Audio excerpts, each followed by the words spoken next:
अवधूत चिंतन श्री गुरुदेव दत्त श्री स्वामी समर्थ. मी शीतल तुमच्या सगळ्यांचं चॅनलमध्ये स्वागत करते. नॅचरल सुरुवात करते.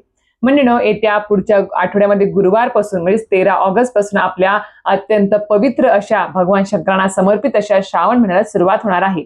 आता भरपूर जणांचे मेसेज कमेंट्स येत आहेत की ते श्रावण महिन्यामध्ये कुठला सेवा करायला पाहिजे, कुठले पारायण करायला पाहिजे, श्री गुरुचरित्र ग्रंथाचं पारायण करावं का, श्रावण महिन्यामध्ये कधी सुरुवात करावी, कधी समाप्त करावी, आणि सोबतच आजच्या व्हिडिओमध्ये तुम्हाला गुरुचरित्र ग्रंथाचं पारायण करावं की नाही याबद्दल माहिती देणारच आहे. पण सगळ्यात महत्वाचं, श्रावण महिन्यामध्ये नवनाथ भक्तिसार या ग्रंथाचं पारायण कशा पद्धतीने करायचं आहे आणि आपल्याला यथाशक्ती 3, 5 असेल, 7 असेल किंवा 11 असेल, 21 असेल किंवा तुम्हाला जास्तीत जास्त प्रमाणात जर तुम्हाला नवनाथ भक्तिसार या ग्रंथाचं पारायण, तुम्हाला पोथीचं पारायण तुम्हाला श्रावण महिन्याचं करायची इच्छा असेल, आणि मी तर म्हणेन की प्रत्येकानं श्रावण महिन्यामध्ये या ग्रंथाचं पारायण नक्कीच करावं. एकदा का तर नक्कीच करावं.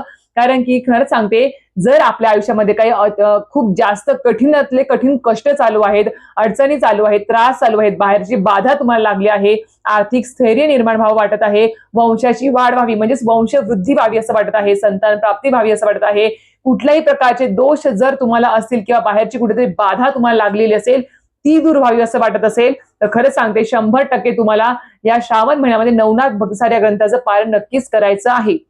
आता या श्रावण महिन्यामध्ये नवनाथ भक्तिसार या ग्रंथाचं पारायण कशा पद्धतीने करायचं आहे, सुरुवात कधी करावी, समाप्ती कधी करावी, सोबत हे पारायण करत असताना नियम अटी काय आहेत आणि या संपूर्ण पारायणाचं उद्यापन कशा पद्धतीने करायचं आहे याबद्दल संपूर्ण माहिती मला आजच्या व्हिडिओ देणार आहे. आणि सोबतच नवनाथ भक्तिसार या ग्रंथाचं पारायण म्हणजे एका दिवसात एक पाठ पूर्ण करणे म्हणजे पारायण, ही पण पद्धत सांगणार आहे. आणि सोबतच तुम्हाला एक पारायण तुम्हाला 9 दिवसात कशा पद्धतीने पूर्ण करता येईल याबद्दल देखील, म्हणजे नित्य सेवेमध्ये रोज कसं वाचता येईल याबद्दल देखील तुम्हाला माहिती देणार आहे. त्यामुळे खूप महत्वपूर्ण व्हिडिओ आहे. जास्त जास्त शेअर करा आणि तुम्ही सुद्धा हा व्हिडिओ स्किप न करता शेवटपर्यंत पूर्ण बघा, जेणेकरून तुम्हाला कुठलेही प्रश्न निर्माण होणार नाही.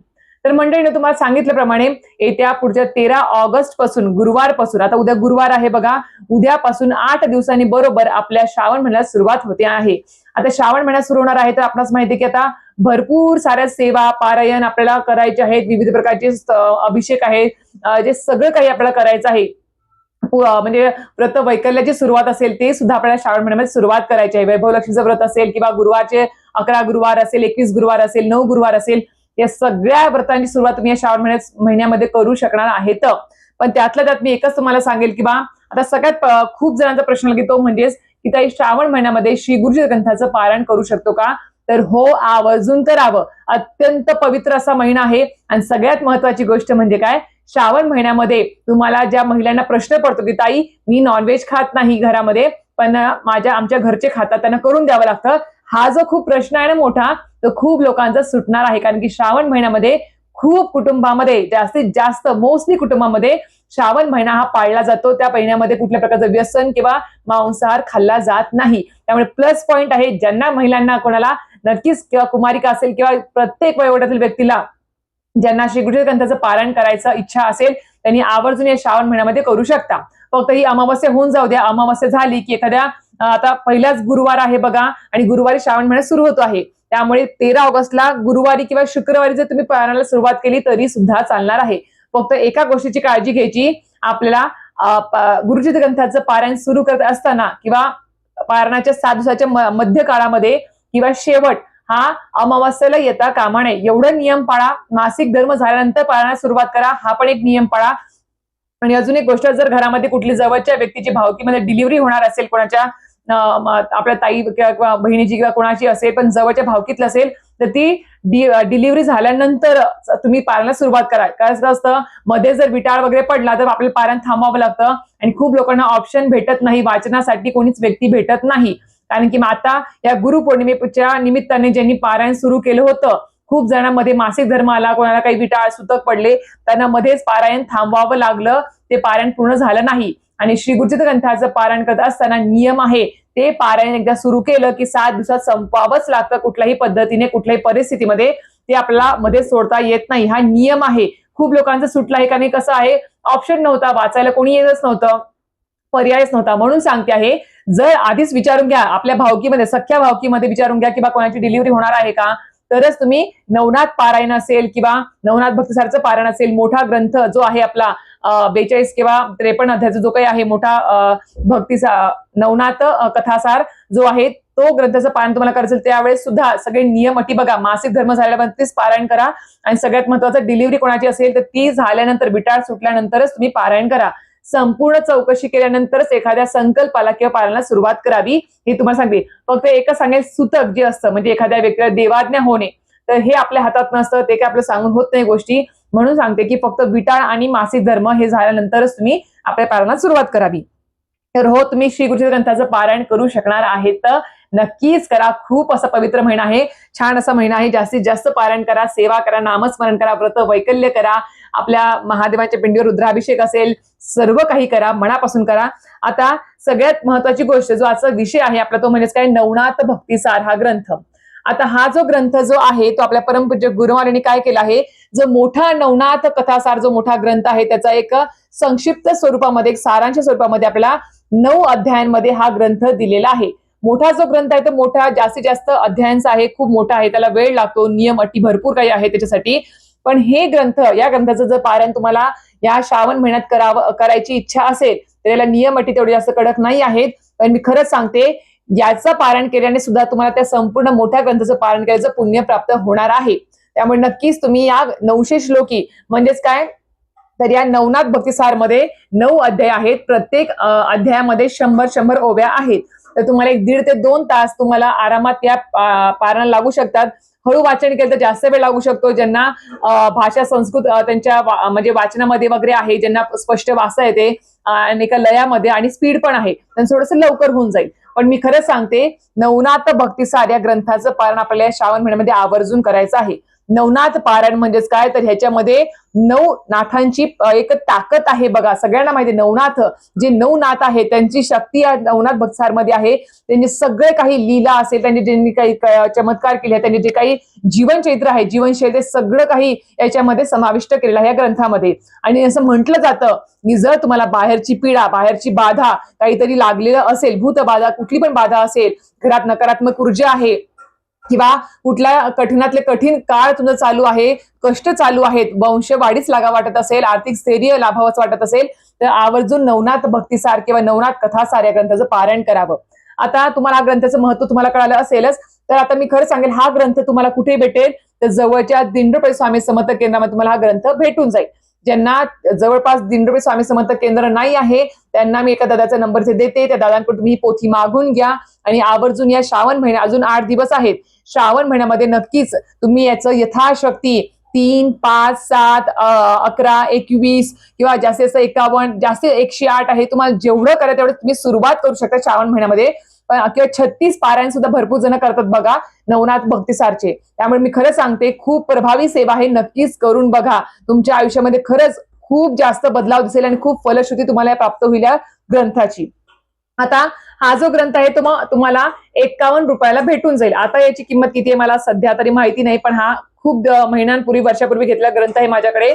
तर हा देणगी मूल्य 51 रुपये आहे बघा. आणि हा नवनाथ भक्तिसार तुम्हाला सांगितल्याप्रमाणे दिंडोरी स्वामी समर्थ केंद्रात भेटून जाईल किंवा त्या दादांकडे तुम्ही कॉन्टॅक्ट करून मागून घ्या, कुरिअरने ते तुम्हाला घरपोच पाठवून देतील. तर हे झालं. आता सांगितल्याप्रमाणे नवनाथ भक्तिसार या ग्रंथाचं तुम्हाला पारायणाची सुरुवात करायची असेल तर सगळ्यात महत्वाचं श्रावणाच्या पहिल्या दिवसापासून तुम्ही या पारायणाला सुरुवात करू शकता. आता म्हणतात की बा ह्या ग्रंथाचं तुम्हाला जर श्रावणामध्ये जर पारायण करायची इच्छा असेल, 1 दिवसीय पारायण करायची इच्छा असेल, एका दिवसात 9 अध्याय पूर्ण म्हणजे 1 ते 9 अध्याय पूर्ण वाचायचे या पोथीची, तर तुम्ही काय करायचं गुरुवार श्रावण म्हटला गुरुवार पौर्णिमा किंवा विशेष एखादी तिथी आहे शुभ दिवस आहे बघून तुम्ही 1 दिवसीय पारायण श्रावण महिन्यामध्ये करू शकणार आहे. आता ज्यांना 5, 7 किंवा 9 किंवा सांगितल्याप्रमाणे तुम्हाला 11 असेल, 21 असेल किंवा 36 असेल जे पारायण तुम्हाला संकल्पयुक्त करायची इच्छा असेल या श्रावण महिन्यामध्ये तर तुम्हाला आधी संकल्प सोडावा लागेल. आणि याची जमल तर शुभ दिवशी किंवा गुरुवारी सुरुवात करा संकल्पयुक्त पारायण जरी असलं तरी सुद्धा. आता अगोदर तुम्हाला काय करायला लागेल, जवळपास तुमच्या जर दत्त महाराजांचं मंदिर असेल, स्वामी समर्थ महाराजांचं मंदिर असेल तिथे जायचं.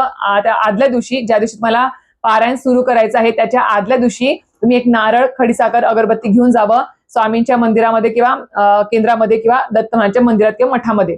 तिथे घेऊन जायचं, तिथे मुजरा करायचं, नाक घासायचं आणि ते जे नारळ वगैरे आहे ते स्वामींच्या तिथे पादुकांवर तुम्हाला ठेवायचं आहे आणि ते विनंती करायची आहे की श्री स्वामी समर्थ महाराज किंवा दत्त महाराज उद्यापासून श्रावणानिमित्त श्रावण महिन्यामध्ये मी नवनाथ भक्तिसार या ग्रंथाचं जे 900 श्लोकी आहे त्याचं मी पारायण करायला सुरुवात करणार आहे. तर हे पारायण तुम्ही माझ्याकडून निर्विघ्नपणे पूर्ण करून घ्या, निर्विघ्नपणे पार पाडून घ्या असं आपण म्हणत त्यांना विनंती करायची की माझ्याकडून हे पारायण तुम्ही करून घ्या. मी हे पारायण करणार आहे म्हणजेच म्हणजे मी हे पारायण पूर्ण करणार आहे असं नाही म्हणायचं, मग तुम्हाला करावंच लागतं. कारण की कसं असतं संकल्पयुक्त पारायण करत असताना मध्ये सुतक विटाळ मासिक धर्म ते काही सांगून होत नाहीत गोष्टी म्हणून सांगते आहे, मध्ये खंड पडू शकतो. म्हणून आपल्याला विनंती करताना किंवा संकल्प सोडताना सुद्धा एकच म्हणायचं की माझ्याकडून हे पारायण तुम्ही पूर्ण करून घ्या. आणि आपल्याला विनंती करताना हे बोलल्यानंतर तिथे मुजरा करायचा, नारळ ठेवून यायचं आणि परत घरी यायचं आहे. आणि तुमची जी काही अडचण आहे, जी काही इच्छा आहे ती तिथे बोलायची स्वामींसमोर, ही इच्छा पूर्ण होण्यासाठी मी ही पारायण माझ्याकडून मी पूर्ण करून घ्या आणि हे पारायण पूर्ण होईपर्यंत माझी इच्छा देखील पूर्ण होऊ द्या. ही झाली विनंती. ज्या दिवशी तुमचं घरामध्ये तुम्ही संकल्पयुक्त पारायणात सुरुवात करणार आहे त्या दिवशी काय करायचं, पूर्ण घर स्वच्छ पाहिजे. आता श्रावण महिना आहे, आपलं घर स्वच्छच असणार आहे. घरामध्ये कुठल्याही प्रकारचं फ्रीजमध्ये किंवा घरामध्ये कुठल्याही प्रकारचं नॉनव्हेज असता कामा नये. जो आपण साठवणूक करून ठेवतो नॉनव्हेजची मांसाहारची ते करून ठेवायचं नाही. अंडी वगैरे जे काय असतं ते काढून टाकायचं. पूर्ण घर स्वच्छ पाहिजे, फ्रीज सकट सगळं घर स्वच्छ पाहिजे. धूळ वगैरे अडगळ जे काही सगळं काढून टाका. आता आषाढ अमावास्या येईल बघा, त्या दिवशी पूर्ण घर स्वच्छ करून टाका. बुधवारी आषाढ अमावास्या काय मंगळवार बुधवार अशी आषाढ अमावास्या आहे. गुरुवारपासून श्रावणाला सुरुवात होते आहे. गुरूंचा वार आहे आणि अत्यंत पवित्र असा हा महिना आहे श्रावण महिना. त्यामुळे घर पूर्ण स्वच्छ पाहिजे पूर्ण महिनाभर. कारण की भरपूर सारे रुद्राभिषेक असेल, सेवा पारायण, आपण भरपूर सारे व्रत वैकल्य आपण या सणवार साजरे करणार आहोत श्रावण महिन्यामध्ये म्हणून सांगते आहे. त्यामुळे आपलं घर पूर्ण स्वच्छ करावं. आता हे पारायण संकल्पयुक्त करत असताना नवनाथ भक्तिसार हे पारायण संकल्पयुक्त करत असताना किंवा एक दिवसीय करत असताना सुद्धा घरात मांसाहार आणायचा नाही, खायचा नाही. वाचन करणाऱ्या व्यक्तीने तर नाहीच नाही, पण त्याच्या घरासोबत घरातल्या व्यक्तींनी सुद्धा खायचा नाही. जसं श्री गुरुचरित्र ग्रंथाचं पारायण महत्वाचं आहे त्याच पद्धतीने नवनाथ भक्तिसार असेल किंवा नवनाथ कथासार असेल हे जे पारायण आहे ते सुद्धा कडक असतं. ते त्यावेळेस सुद्धा आपल्या घरात मांसाहार आणता येत नाही. घरातल्या व्यक्तीने व्यसन कुठल्या प्रकारचं करायचं नाही आहे. म्हणून सांगते की बा तुम्हाला खूप पवित्र आणि खूप प्रभावी पारायण आहे. एकदा करून बघा, तुम्हाला अनुभूती आल्याशिवाय राहणार नाही. आता हे जे पारायण आहे तुम्हाला सांगितल्याप्रमाणे तुम्ही आता श्रावणाचं कुठे शुभ दिवशी गुरुवारी पौर्णिमेला सुरुवात करू शकता. ते झालं. ते नंतर आता तुम्हाला हे पारायण करत असताना तुम्ही संकल्पयुक्त करा किंवा विना संकल्प करा, पण नक्कीच करा. आता तुम्ही संकल्पामध्ये पण तुम्हाला सांगितल्याप्रमाणे तुम्ही तुमचं नाव गोत्र सांगायचं. नाव गोत्र आणि किती दिवस तुम्ही हे पारायण करणार आहे, किती दिवसाचं तुमचे पारायण असणार आहे ती संख्या सांगायची आहे. आणि हे पारायण तुम्ही माझ्याकडून यथाशक्ती पूर्ण करून घ्या. स्वामी समर्थ महाराज किंवा नवनाथ महाराज असं तिथे विनंती करायची. आणि बस आपली जी काही इच्छा जे काही आहे ते सगळं मनातलं जे काही अडचणी आहेत संकट आहे ते सगळं संकल्पाच्या दिवशी बोलून मोकळं व्हायचं. रोज रोज ते गारणं मांडायचं नाही आपलं देवासमोर. आता हे पारायण करत असताना 1 दिवसीय किंवा 9 दिवसीय किंवा जेवढे यथाशक्ती तुम्ही करणार आहेत तेवढे दिवस आपल्याला वेगळी पूजा मांडणी करायची गरज आहे का? जर तुमच्या घरात जागा असेल तर तुम्ही करू शकता, नसेल तर फक्त देवघरात तुमच्या स्वामींचं अधिष्ठान आहे, दत्त महाराजांचं अधिष्ठान आहे, बस संपलं. देवघरासमोर बसून सुद्धा तुम्ही धूप दीप लावून आसनावर बसून पारंपरिक पोशाख परिधान करून महिलांनी हातामध्ये बांगड्या, कपाळी कुंकू, केसवरती बांधून काळे वस्त्र परिधान करायचे नाही. जर पंजाबी ड्रेस असेल तर डोक्यावर ओढणी घेऊन, साडी घातली तर पदर घेऊन, कुमारिकांनी सुद्धा हातामध्ये बांगड्या आणि कपाळी कुंकू लावून टिकली लावून आपल्याला हे पारायण करायचं आहे. सगळेजण हे पारायण करू शकतात. त्यांना लिहिता वाचता येतं. त्या सगळ्या व्यक्ती वाचू शकतात. विधवा आहे, प्रेग्नेंट आहे किंवा लहान बाळ आहे, सगळे वयोवृद्ध सगळेजण हे पारायण करू शकतात. असं कोणीच नाही जे पारायण करू शकत नाही. सगळेजण हे पारायण करू शकणार आहेत. वेगळी पूजा मांडणी करायची गरज नाही. सांगितल्याप्रमाणे देवघरासमोर बसून पारायण करू शकता. जर तुमची इच्छा असेल तर फक्त 9 दिवस तुम्ही जेवढे दिवस पारायण करणार आहे त्या पोथीचा तेवढे दिवस फक्त पोथी एका जागेवर ठेवा जमलंच तर. नसेल जागा तर ते पण तुम्ही वाचन झाले की उचलून जरी ठेवली पोथी बाजूला तरी सुद्धा चालेल. कारण की संक्षिप्त पोथी आहे, मोठा ग्रंथ नाही आहे.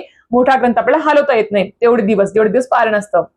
आता सांगितल्याप्रमाणे तुम्हाला हे पारायण आता तुम्हाला दिवसभरामध्ये हे जे पारायण आहे याला वाचनाचा तर एक नियम असतो किंवा नवनाथ पारायण जे असतं ते संध्याकाळी वाचन करावं असं म्हणतात. पण हे संक्षिप्त नवनाथ आहे त्याच्यामुळे तुम्ही हे दिवसभरामध्ये कधीही वाचन करू शकता. ब्रह्ममुहूर्तापासून ते संध्याकाळी रात्री 1-8-9 पर्यंत, जास्तीत जास्त नाही बरं का, तुम्ही 9च्या आत अगोदरपर्यंत हेच पारायण करू शकणार आहेत, वाचन करू शकणार आहेत. आता हे पारायण करत असताना तुम्हाला नियम अटी काय आहेत तर जास्त काही नियम अटी नाही आहेत. फक्त घरामध्ये मांसाहार आणू नये, खाऊ नये. परान्न वर्ज्य करायचं, कडकडीत परान्न वर्ज्य. कोणाच्या घरचं पाणी सुद्धा प्यायचं नाही, कितीही जवळची व्यक्ती असू दे तिच्या घरचं पाणी सुद्धा प्यायचं नाही आहे. हे एक आपल्याला नियम पाळायचा आहे.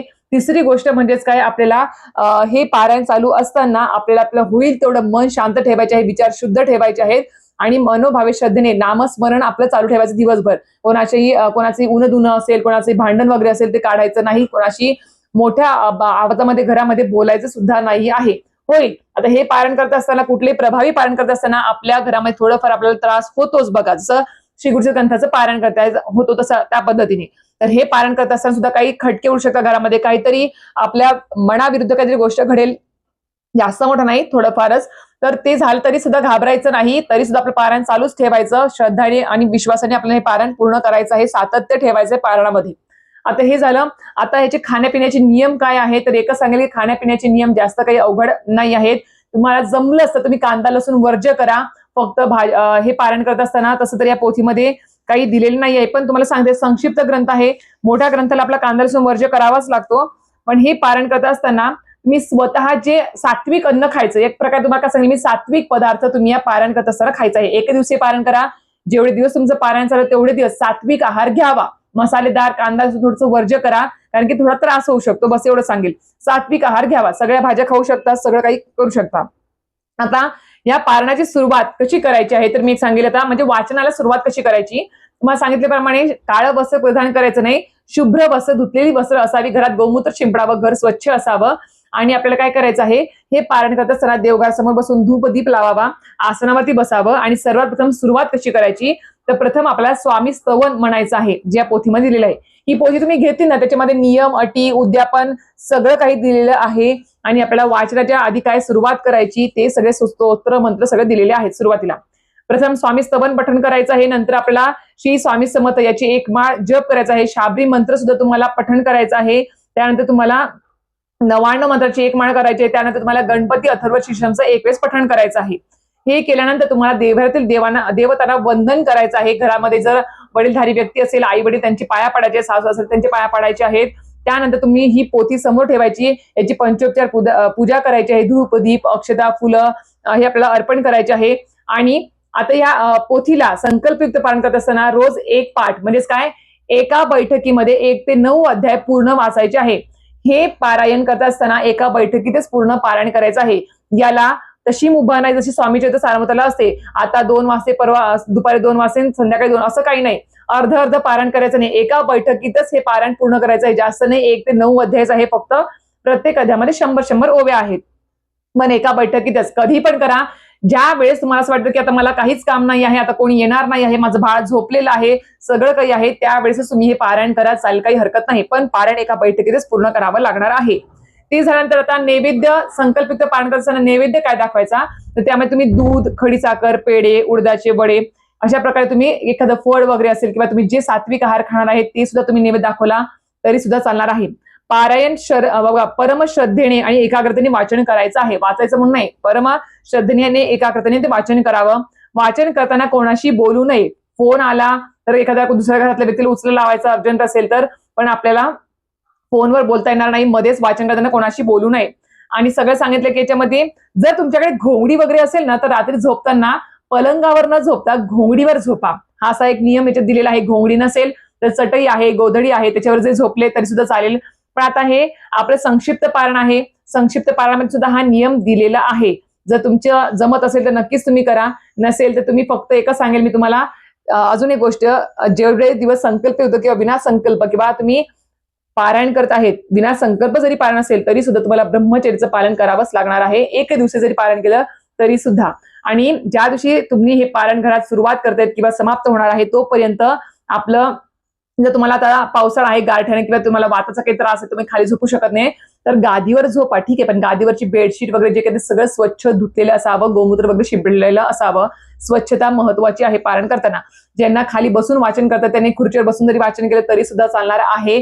प्रेग्नेंट वुमन आहे ते सुद्धा पारायण करू शकतात, पण त्यांनी खाली बसून, त्यांना पोटामुळे बसता येत नसेल जास्त वेळ, तर त्यांनी खुर्चीवर बसून पारायण करा, ते सुद्धा चालणार आहे. आता याचं नंतर वाचन पूर्ण झालं की तुम्ही दत्तात्रयांची नवनाथांची आरती करायची आहे. तुमचं संकल्पित पारायण असेल त्यावेळेस तुम्ही एक दिवशी जरी पारायण केलं तरी त्या दिवशी सुद्धा तुम्हाला नैवेद्य दाखवून आरती वगैरे करायची आहे. आरतीमध्ये दत्तात्रयांची आरती, स्वामी समर्थांची आरती घेऊ शकता, नवनाथांची आरती घेऊ शकता. आता 9 दिवसात 9 पारायण किंवा जेवढे दिवस तुमचं पारायण चालू आहे संकल्पित तेवढे दिवस तुमचं पारायण पूर्ण झालं की तुमचं शेवट दिवशी समाप्ती येणार आहे उद्यापनात. उद्यापन कसं करायचं तर उद्यापनाच्या दिवशी तुम्हाला काय नैवेद्य लागणार आहे ते पण सांगते. तर तुम्हाला जमलंच तर उद्यापनाच्या दिवशी तुम्ही लहान मुलांना भोजन द्यायचं आहे, लहान मुलांना तुम्ही जेवू घालायचं आहे. 9 लहान मुलं भेटली तर अतिशय उत्तम. 9 लहान मुलं नाही भेटली तर कमीत कमी जेवढी भेटली तेवढी तरी मुलं तुम्ही जेवू घाला. ते झालं. मुलंच पाहिजेत बरं का, मुलं मुली नाही, मुलं. नंतर समाप्तीला शुभ दिवस असायला पाहिजे अशा प्रकारे आपण उद्यापन करावं. महानैवेद्यास म्हणजे उद्यापना दिवशी आपल्याला तांदूळ व मुगाची डाळ याची खिचडी करायची, म्हणजे मुगाची डाळीच्या खिचडी करायची आपल्याला तांदूळ घालून. घेवड्याची भाजी पाहिजे आहे, हरभऱ्याच्या घुगऱ्या, उडदाचे वडे, दही, आंबील म्हणजे ताक व जोंधळ्याची खीर हे पदार्थ असावे नैवेद्यामध्ये. या दिवशी उद्यापनाला नवनाथ पारायणच्या उद्यापनाला आपल्याला पुरणपोळी करायची नाही आहे. जे तुम्हाला आता सांगितलं तेच तुम्हाला करायचं आहे. देवाला नैवेद्य दाखवून सर्वांबरोबर तुम्हाला प्रसाद घ्यायचा आहे. आधी देवाला नैवेद्य दाखवायचा, ह्या सगळ्या पदार्थांचा मुलांना जेवू घालायचं. एक मुलगा जरी भेटला तरी सुद्धा चालेल यथाशक्ती. फक्त मनामध्ये श्रद्धा आणि विश्वास ठेवून तुम्ही ते उद्यापन करा. जास्त काही सगळं काही थाटमाट करावं असं काही नाही आहे. नंतर आपण स्वतः तो प्रसाद म्हणून आपण तो ग्रहण करू शकतो. तर अशा प्रकारे तुम्हाला संपूर्ण माहिती दिलेली आहे. थोडा व्हिडिओ मोठा झाला आहे, समजून घ्या. माहितीच खूप मोठी होती तेवढी. तर आता हे नवनाथ भक्तिसार नक्कीच पोथी मागून घ्या, नसेल तर आणि ज्यांच्याकडे आहे त्यांनी आवर्जून याचं एक दिवशी नक्कीच पारायण करावं. आणि हो, रोजच्या नित्यसेवेमध्ये सुद्धा तुम्ही याचं वाचन करू शकणार आहेत. 9 दिवसात 9 अध्याय म्हणजेच काय, आता समजा आज सुरुवात केली किंवा उद्या गुरुवार उद्या सुरुवात करणार असाल तर उद्या 1 अध्याय, परवा 2रा, 3रा, 4था, 5वा, 6वा, 7वा, 8वा, 9वा. 9 दिवसात 9 पारायण म्हणजे काय, 9 अध्याय पूर्ण होतात. 9 दिवसात 9 अध्याय वाचायचं. 9व्या दिवशी तुमचं 1 पारायण पूर्ण होणार. अशा पद्धतीने सुद्धा तुम्ही श्रावणामध्ये पारायण करू शकणार आहे. ज्यांना रोज जास्त वेळ भेटत नाही वाचन करण्यासाठी, पारायण करण्यासाठी, त्यांच्यासाठी सांगते हे नित्यसेवेप्रमाणे तुम्ही सुद्धा हे करू शकता. फक्त रोज थोडं दूध, खीर, नैवेद्य दाखवावा, काहीतरी गोड, साखर वगैरे आरती करावी. 1 अध्याय जरी वाचला रोज तरी सुद्धा चालणार आहे. त्या संपूर्ण माहिती सांगितलेली आहे. तरी सुद्धा काही माहिती राहिली असेल, प्रश्न असेल तर नक्कीच कमेंट बॉक्समध्ये विचारा. तुम्हाला त्याचं उत्तर नक्कीच मी द्यायचा प्रयत्न करेन. तर अशा प्रकारे व्हिडिओ इथे थांबवते. व्हिडिओ आवडला असेल तर नक्कीच व्हिडिओ लाईक, शेअर, सबस्क्राईब करायला विसरू नका. श्री स्वामी समर्थ.